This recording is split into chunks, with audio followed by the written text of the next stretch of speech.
สบายดีทุกคนนะวันนี้มาเจอกันอีกแล้วกับสาวเราในฝรั่งเศสทุกคนมื้อนี้เป็นวันพุธสติมีนัดมื้อนี้มีนัดกับหน่วยงาน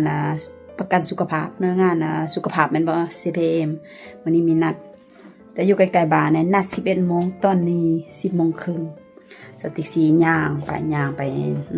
มีหลายอย่างสติก็คือแบบสติเฮ็ดเวียกสติมีประกันสุขภาพและประกันสุขภาพแบบเขาเจอเนอะประกันอันอีหยังวะประกันเพิ่มเติมอาจจะบอกคอมพลีเมนต์เป็นประกันเสริมประกันเสริมเป็นประกันเสริมแล้ววันนี้เราสติกแล้วออกเวียกนะเด็เป็นออกเวียกแล้วแต่ความจริงสติกมีสิทธิ์ในการอยู่กับอีบิสบริษัทของอีบิสล่ะอยู่กับประกันตัวนี้จนว่า1 ปีฮอดปีหุ่นเลย2000หมดปี2025พุ่นแหละแต่ว่าสติกอยากสิมาอยู่กับทุกคนแล้วอยู่กับผัวอยู่กับลูกกับผัวสันประกันเดียวกันก็เลยว่ามื้อนี้มีนัดสิเขาเฮ็ดให้วุ่นวายเมื่อกี้ตื่นสมาวุ่นวายสติ๊กเฮ็ดเมื่อวานนี้สติ๊กเฮ็ดอีหยังวะสติ๊กเฮ็ดหมูแดดเดียวฮัลโหลแล้วสติ๊กก็ลืมสติ๊กใส่โอเว่นสติ๊กเปิด50อ่ะสิแล้วเมื่อคืนตื่นมาแล้วแบบแห้งเกือบสุกสติ๊กคิดว่าน่าจะสุกแล้วบ่ล่ะหั่นแหละหนาวเย็นแล้วมันเนี่ยเย็นเนาะเย็นสติ๊กมักใช่ป่ะคนมึงกำลังเฮอตัวนี้ซักละใส่เกือบทุกมือใส่เสื้อนี่ถ้าทุกคนเห็นคลิปสติ๊กใส่เสื้อใส่แสน9บ่ต้องตกใจสติ๊กซักเด้อซักทุกมือซักตอนแรงตื่นเช้ามาแล้วก็ให้ในยังซุ่มอยู่ด้วยนี่มักเวลามักอันใดแล้วมันยักใส่มันทึกใจตอนนี้ล่ะแบบทรงนี่คือการมักใส่ทรงแบบนี้นะให้ทุกคนเบิ่งมักใส่ทรงขาใหญ่ๆนั่นแหละเบิ่งมื้อนี้สิได้มื้อนี้วันพุธก็คือลูกไปนี่ล่ะอยู่ใกล้ๆบ้านนี่ไปโรงเรียนเลี้ยงเด็กเป็นบอลเด็กลิ้นว่าซั่นซะซองทาเอเคก็คือว่าซองลัวซูบ่ถือเขาแหละถือแต่ accent มันบ่ได้ perfect accent มันบ่ได้ปักเฟหยังดอกแต่ว่าโอเคไปซองทาเอเคไปอยู่บนเด็กลิ้นว่าซั่นซะก็คือที่ทุกคนฮู้แล้วอยู่ฝรั่งเศสแล้ววันพุธมันบ่มีโรงเรียนวันพุธโรงเรียนมันพักก็เลยบ่ได้สติกระสุมื้อนี้ก็ต้องท่าก็ทุกคนชีวิตมาอยู่ฝรั่งเศสแล้วมีแต่ท่ากับท่าก่อนสิไปเที่ยวกับท่าหลายอย่างท่าว่าซั่นซะถ้าทุกคนติดตามสติกนะจะฮู้เนาะท่าตลอดท่าแล้วตอนนี้ก็ท่าคือเก่าคือว่าล่ะสติกมีที่ปรึกษาปุรมปัวล่ะมีที่ปรึกษาหน่วยงานคนว่างงานเป็นก็คือปุรมปัวล่ะมันทุกคนมันสิมีที่ปรึกษาเป็นกงซีทำอีสติกมีแล้วแต่ว่าเราละเปลี่ยนสติกละเปลี่ยนบ่ฮู้เป็นหยังเปลี่ยนบ่บอกเหตุผลเปลี่ยนสติกแล้วโอเคสติกเห็นเข้าไปเว็บไซต์มีได้คนใหม่แล้วสติกก็ส่งความไปថាโอเคเขาอยากได้นัดกับเจ้าเขาอยากลงกับเกี่ยวกับโปรเจกต์ที่เขาสิเฮ็ดจังซี่นั่นแล้วมันเขาว่าขอโทษกงเซตอนนี้กงเซเจ้าบ่อยู่แต่ว่าค่อยต้อมหาเจ้ามีหยังก็ฝากค่อยได้ว่าซั่นล่ะก็เลยตอนนี้ก็ท่าคือเก่าท่าแล้วก็ท่าไป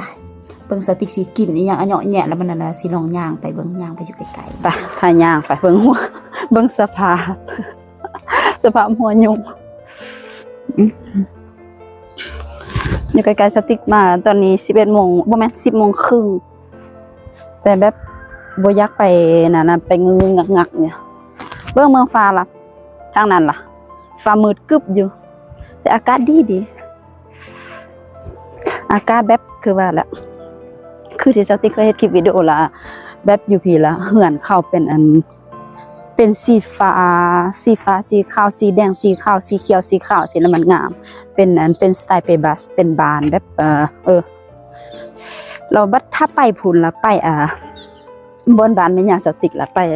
ข้ามไปทางนั้นพุ่นละซัมโปลีแดกๆพุ่นละบ่คือกันเลยนะบ่ได้คือกันทุกเคสแล้วมันมีเหือนล่ะมันมีเหือนสไตล์บ่คือกันแบบอยู่ลองคือกันมันมีเหือนแบบมันมีออริจินอลของมันคือกันแต่อยู่บนนี่ล่ะเฟบัสน่ะมันยังมีหลายอยู่ซะหนาวเย็นทุกมือแล้วผัวสิบอกสติกว่าระหว่างใส่เสื้อผ้าเลยแต่ว่าสติกล่ะเป็นคนแบบ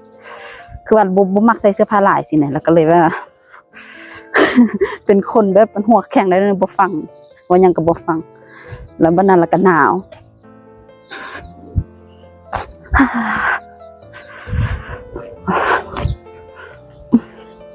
หนาวอากาศงามบรรยากาศงามเขาจะตัดหญ้ารถสิต่ำหัวบุ่มอันโอโตไลก้อนเซาติกละกวนตีนละเซาติกส่งจดหมายละเป็นเลขต้องเซ็นหับละยังบ่ส่งเซาติกวันนี้นะเพราะว่าเซาติกสิเปลี่ยนโรงเรียนเพราะว่าบ่มักคนนี้บ่มีหยังถ้าเขาถามว่าเป็นหยังก็บ่มีหยังเหตุผลก็คือบ่มีหยังบ่มักบ่แม่นบ่มักในครูแล้วในครูแล้วกับเซาติกบ่ได้ปัญหาหยังกันนะแต่ว่าเป็นอันเจ้าของโรงเรียนน่ะที่แบบเราแบบนิสัยบ่ดีสินะตอนที่อยากได้เงินเฮาล่ะเว้าบักดีๆแล้วปานนั้นเราบ่ม่วนก็เลยว่าโอเคบ่เป็นหยังอยากเปลี่ยนก็สติเข้าใจว่าถ้าเปลี่ยนแล้วต้องแบบเริ่มใหม่ทุกอย่างสินะก็บ่เป็นหยังสติสิเรียนออโตเมติกแล้วปานนั้นแล้วก็เฮ็ดฟอร์มาชั่น7ชั่วโมงเอาเพราะว่าเฮาบ่มีเงินหลายแล้วมันเสียเงินเสียงอันโรงเรียนนี่ก็โอเคบ่เป็นหยังถือว่าทำบุญทำทานถือว่าอันแก้เคราะห์แก้โศกซะบ่แม่นทำบุญทำทานแล้วสติก็ได้ความรู้หลายจากในครูคือกัน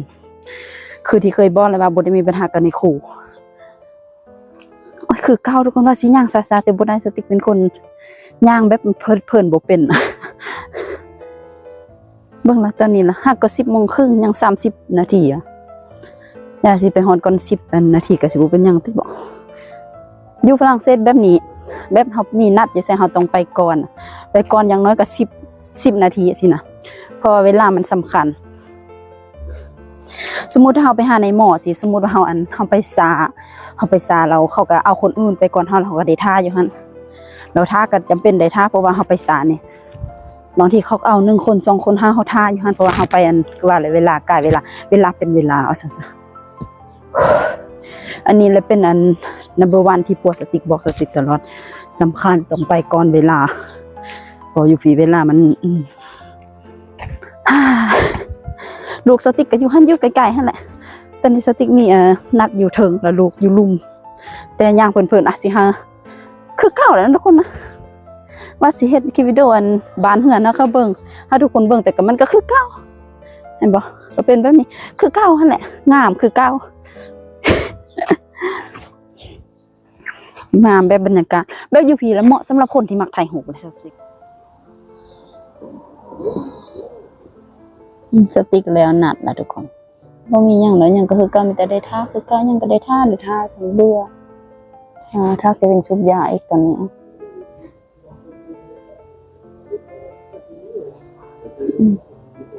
สติกสิยังกลับลองที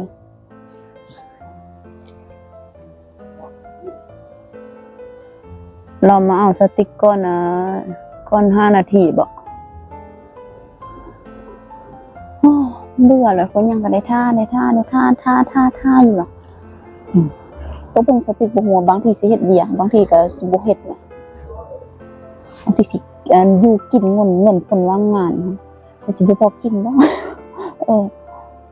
เบื่อแล้วทุกคนสติ๊กอยากสิกลับไปลาวสิกลับอยู่ลาวนะเด้เพราะว่าต้องหาเงินแล้วนึงต้องเฮ็ดเวียกทั้ง2คนต้องเฮ็ดเวียกทั้ง2ผัวเมียสินะแล้วก็เลยทำงานเนี่ยอันนี้ก็คือสติ๊กมาทำเฮ็ดบ่มีหยังแล้วเป็นอันดูสิแล้วเป็นเจียจังที่เฮาเขียนแล้วก็ส่งเป็นแบบฟอร์มมาเฮ็ดแบบฟอร์มซึ่งสติ๊กบ่เข้าใจเป็นหยังต้องมีของเป็นบ่เป็นหยังต้องมีนัดอะสินะปกติเฮาเฮ็ดเองก็ได้แบบนี้แหละทุกคนยากที่สุดแล้วอยู่เพียงก็คือบ่ว่าจะเป็นหน่วยงานหลายๆหน่วยงานซุมื้อนี้เขาบ่ให้เพิ่นไปหาง่ายๆแล้วก็ก่อนสิได้ไปต้องมีนัดมีตติ้งต้องมีนัดเจอกันน่ะสินะเพราะว่าบ่คืออยู่บ้านเฮาแล้วย่างเข้าไปเอาได้เสียวุ่นวายก็แค่มาเขียนนั่นพี่จ้ะก็แค่มาเขียนเป็นหยังบ่ลงโทรศัพท์ทำอยู่โทรศัพท์แล้วก็ยังต้องให้มาหาเป็นขั้นเป็นตอนแล้วก็ทุกอย่างคือเก่า